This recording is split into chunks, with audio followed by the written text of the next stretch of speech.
Well, the nurses' strike at Rady Children's Hospital has now entered day 2, and the crowd has gotten bigger and bigger. Yeah, our Elizabeth Alvarez is at the picket line with the latest for us this afternoon. The concentration of nurses who are on strike aren't just in front of Rady Children's Hospital. Many of them are in front of some of the buildings that are housing some of the most critically ill patients. For example, the acute care pavilion behind me. There are many cancer patients in that building. And so the crowd out here has grown bigger. They have grown louder. They're also across the way in the middle of the street. They've got Teamsters semi-trucks parked out here in the median. There are nurses in plain clothes.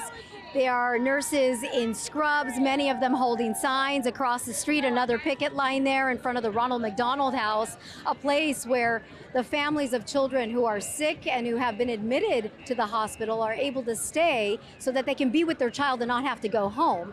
And according to doctors, what's happening out here with all of the noise is beginning to impact what is just on the other side of many of these windows. A critical care cardiac doctor tells me it's the loud music and especially the train horns on the semi-trucks that can bring unwarranted stress to their most critically ill patients.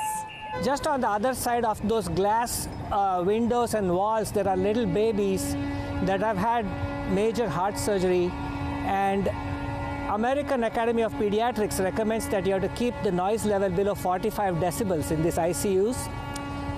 What we hear here outside is way louder than that, and that noise bleeds through, and these little babies can have fluctuations in their heart rate and blood pressure, and they've had major heart surgery. So it's not good for our kids to be exposed to these levels of noise, and it does bother us. We are taking some steps. For example, we have contacted our MRI suite to give us some mini little earplugs to put on our babies to see if we can reduce the noise levels. But yes, noise levels are not good for our patients. I asked Dr. Rayo how he is able to focus, and he says that's what he's trained to do. The doctors inside are just trying to focus on the care of their patients. This strike is in day 2. It will continue until tomorrow morning. Out front of Rady Children's Hospital, I'm Elizabeth Alvarez. Elizabeth, thank you.